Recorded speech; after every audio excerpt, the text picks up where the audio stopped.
이슈 투데이.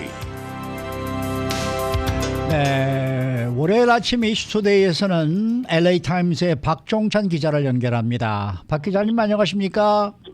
안녕하세요. LA타임스에서 한국의 이 쪽방촌을 소개하는 기사를 실었습니다. 이 한 평도 안 되는 곳에서 살고 있는 서울의 저소득층을 조명하는 기사.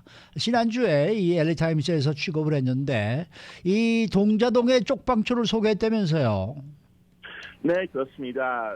새로 LA타임즈의 서울 특파원으로 재임한 넥스 김 기자의 기사인데요. 저도 네. 이제 좀 후에 좀 더 소개해드릴 기자분이지만은 이분의 기사에서는 영화 기생충 촬영지 후암동에서 바로 옆에 있는 용산구 동자동에는 1,000개가 넘는 쪽방이 있다고 합니다.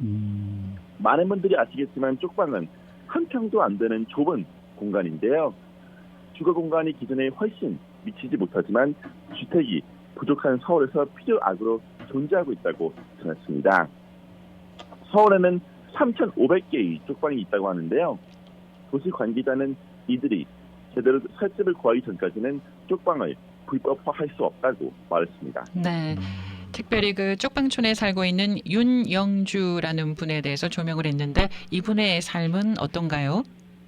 네, 60세의 윤영주 씨는 옛날에 창고로 쓰였던 쪽방에서 살고 계십니다. 냉장고, TV, 그리고 옷을 담은 박스들만 놓아도 방은 거의 다 찼는데요. 주 다리를 잃은 윤영주 씨는 이곳에서 간신히 누울 자리만 가질 수 있으셨습니다. 30대에는 전주에서 서해가로 일하고 건설 장치를 빌려주는 비즈니스를 운영하며 침실이 3개나 있는 아파트에서 와이프 그리고 2 자녀와 살았지만 IMF 이후 업체를 운영하지 못했다고 합니다. 건설 노동으로 돈을 벌며 자녀와 아내에게 서포트하려고 했지만 결국 아내와 이혼을 해야 했고 노숙자가 되었다고 하는데요. 정부에서 임시 지원을 받아서 약 하루에 8불 정도 되는 쪽방으로 이사를 했다고 합니다. 이 윤영주 씨가 살고 있던 쪽방은 어떻게 설명하고 있습니까? 네, 이 다닥다닥 붙어있는 쪽방들의 주민들은 욕실을 공유하는데요. 여기서 쪼그려 앉아 목욕을 하거나 밥을 헹구거나 식수를 채웁니다. 하지만 난방과 물이 정기적으로 끊기고 또 사람들이 방에서 요리하는 데 사용하는 휴대용 스토브에서 불이 나기도 했는데요. 바퀴벌레와 생쥐가 만연했고 이러한 환경에서 생활하면서 받는 스트레스는 종종 싸움으로 분출되었다고 합니다.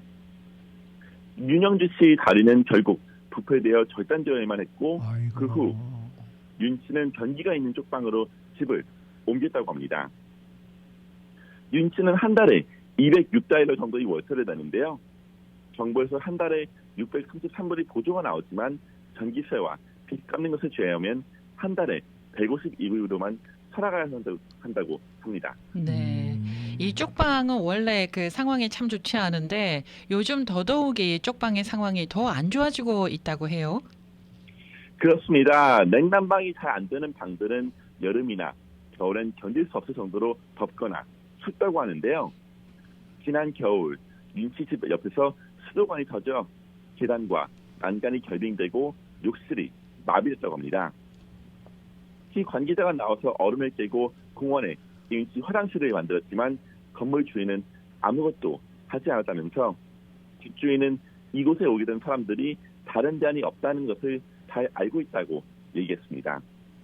중이 싫으면 떠나라는 것이죠. 참.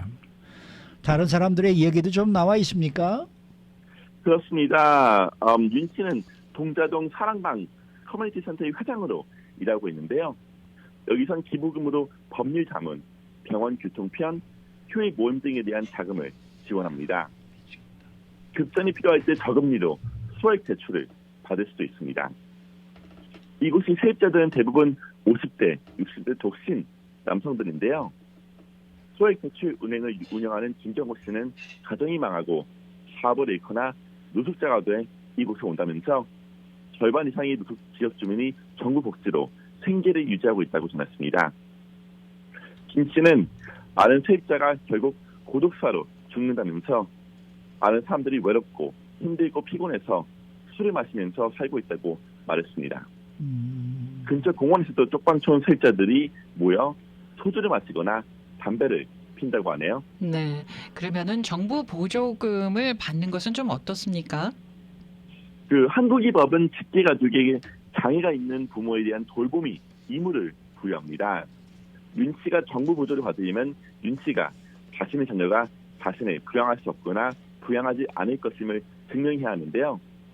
몇 년 전 윤 씨는 아들이 취직을 했다는 이유로 보조가 취소된다는 통보를 받았습니다. 윤 씨는 아이들한테 아무것도 주지 않았고 몇 년 동안 만나지 못했는데 돌봐달라고 할 엄두가 나지 않았다면서 자살하겠다고 위협한 후로만 보조가 다시 시작되었다고 말했습니다. 네. 그러나 이분이 살고 계신 이 동제동 쪽이 지금 재개발 계획이 이루어지고 있다 그러는데 그렇게 되면 또 어떻게 되는 거죠? 네, 2021년 2월 정부는 쪽방촌을 철거하고 1250가구의 저소득층 아파트 공공주택을 짓겠다는 발표를 했습니다. 하지만 동제동 건물주들이 반발에 부딪혔는데요. 건물주들은 이 발표는 자신들이 가지고 있는 부동산을 부당하게 몰수하는 것이라면서 저소득층 아파트를 줄이고 수익성 있는 보통 아파트를 늘리라고 정부에 요구했습니다. 결국 계획은 지금까지 중단 상태입니다. 그러면은 그분들은 어떤 이야기를 하고 있나요? 네, 은퇴한 변호사인 신종주 씨는 동제동에 2층 주택을 보유하고 있는 다주택자입니다. 신 씨는 동제동이 민간 재개발을 바랬다고 하는데요. 지하철역에서 5분 거리 그리고 남산 주택에서 몇 블럭 밖에 떨어져 앉은 동네다 보니까 이곳이 잠재력을 보신 거죠. 신 씨는 자신이 2층 주택이 철거되고 새 아파트 중 하나를 받을 것이라고 예상했는데 정부 재개발 계획은 신 씨 같은 다주택자한테는 보상금의 토지나 현금으로 제한했습니다. 결국 신 씨는 건물주 모임에 가입해 정부 재개발 계획을 반대하는 데 참여했는데요. 신 씨는 자신은 초기권이 아니지만 가족을 2층 주택으로 이사할 생각이었다면서 공원을 보면서 생각이 달라졌다고 얘기했습니다. 아내가 소유한 15분 거리 부유한 동네의 아파트로 가지고 이사했고 2층 주택은 여행자를 위한 게스트하우스로 개조했다고 말했는데요. 이 게스트하우스는 신 씨가 구입한 이후로 가치가 4배 이상 증가했다고 합니다. 네. 그러면은 이렇게 집주인 그 신 씨 같은 분들이 원하는 건 뭡니까? 네, 심지어는 저소득층 가구가 1250개나 들어서게 될 경우 동네에 너무 많은 가난한 사람이 남게 되어 동네의 업그레이드를 방해할 것이라고 주장했는데요. 신 씨는 스카이 라운지와 옥상 정원이 있고 매매가가 30억이 넘는 고급 주상복합 선트랩이 아스테리움을 얘기하면서 민간 재개발은 그만큼 좋은 주택을 들어올 수 있게 할 것이라고 말했습니다. 네, 쪽방촌의 세입자들의 반응은 어떻습니까? 네, 재개발 소식을 기다리다 숨진 세입자도 있었고 희망을 포기한 세입자들도 있었는데요. 건설 앞에 몸담은 경험이 있는 윤 씨는 이 교차 상태가 몇 년 동안 이어질 수 있다는 것을 알고 있다면서 우리 앞에 힘든 투쟁이 있을 것이라고 말했습니다. 동자동에 대한 최근에 나온 책이 있는데요. 동자동 당신이 살 권리라는 책입니다. 이 책에서는 이 사업이 표류하는 동안 60명이 주민이 세상을 떠났다고 전했습니다. 그러니까 건물주의 입장에서는 제대로 된 아파트를 줘서 제값을 받고 팔고 싶은 거고 거기에 들어가 있는 세입자들은 이제 저소득층을 위한 그러한 아파트를 좀 지어달라는 얘기고 이제 그런 거 같네요. 그렇습니다. 네. 알겠습니다. 오늘 말씀 잘 들었습니다. 감사합니다. 네, 지금까지 LA타임스의 박종찬 기자였습니다.